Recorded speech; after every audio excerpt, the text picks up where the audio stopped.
is Randy? That is the central question before this House as a result of your ruling, Mr. Speaker, in finding a prima facie question of privilege after the Minister of Employment's business partner, Stephen Anderson, refused to disclose to the Ethics Committee who Randy is.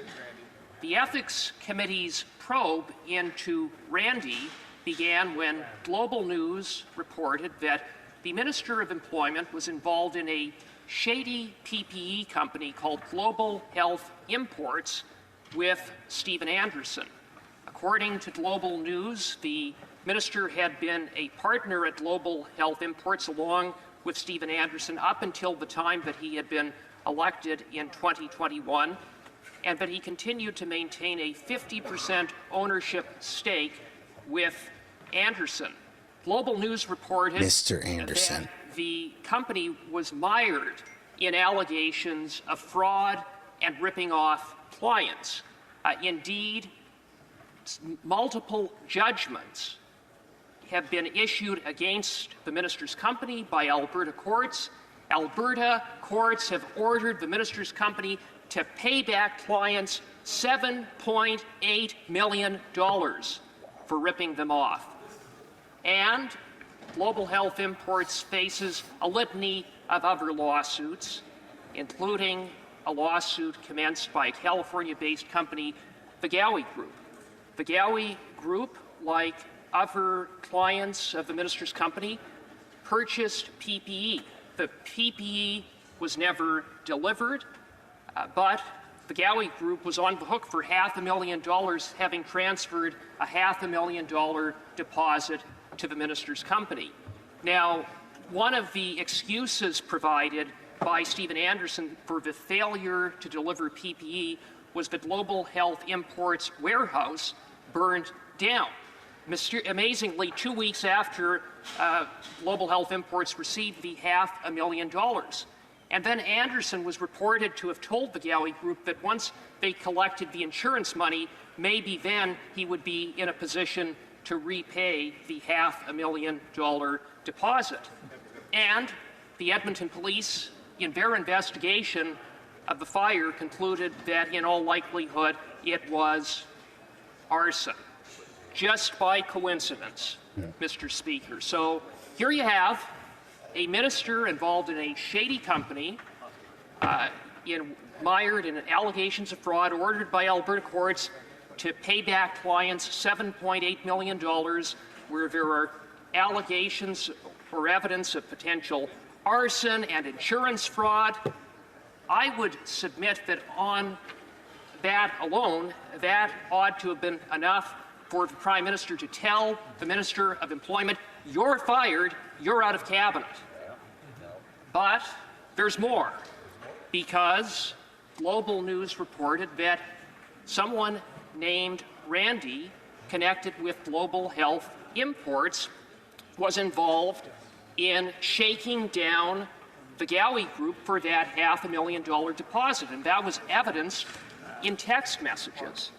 Among the text messages that Global News uncovered was a message from Stephen Anderson to the Gowie Group leading up to the shakedown, in which he says, "What is going on? I just received this from Randy."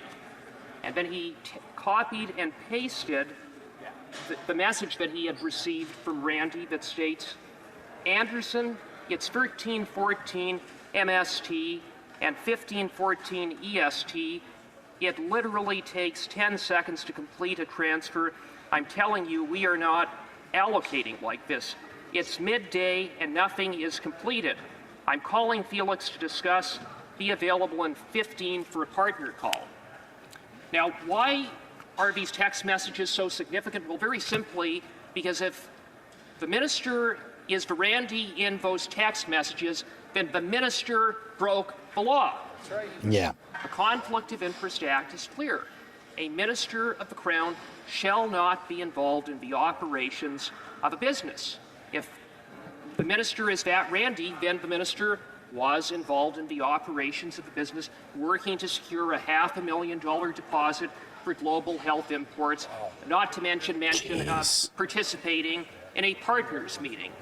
Now, that's why the Ethics Committee launched its investigation. We brought the minister to committee at the beginning of June. But everything got The minister blocked. was adamant he wasn't that randy. How convenient, except for a few inconvenient facts for the minister.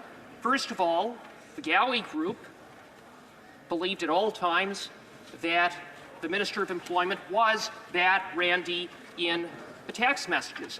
When Global News reached out to Anderson to inquire who the randy in the text messages was, he said it was not the minister but the VP of Logistics. But when Global News inquired as to who the VP of Logistics was, they found out it was not a randy, but one Edward Anderson, the father of Stephen Anderson. And Anderson later admitted before the Ethics Committee that he lied to Global News. Global News undertook a further investigation. They couldn't find a trace of another randy at Global Health Imports. And I would further add that the randy referenced in the text messages was a partner. The minister had been a partner along with Anderson up until his election. He had a 50% stake in the company at the time of the text messages.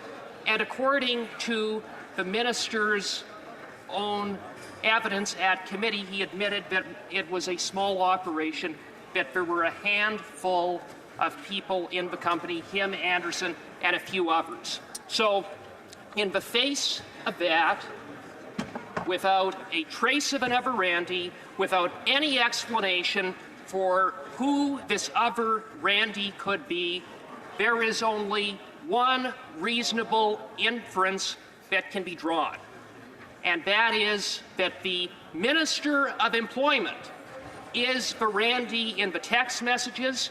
He is the randy that was involved in the shakedown of the Gowie Group. He is involved in allegations of wire fraud, and he is the randy who, as minister, contravened the Conflict of Interest Act. The minister's story doesn't add up. Everyone knows that he is that randy, and it is why Conservatives have been consistent in calling for this disgraced minister to resign from cabinet. For months, he has refused to do so. So we have called on the Prime Minister to fire that disgraced minister.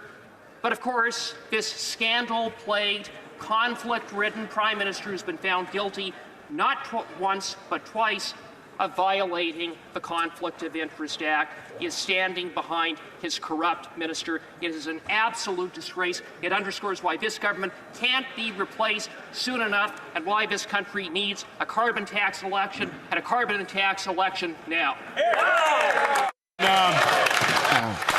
There you go. When we return back to this debate, the honourable member will have 11 minutes and 30 seconds left in his speech.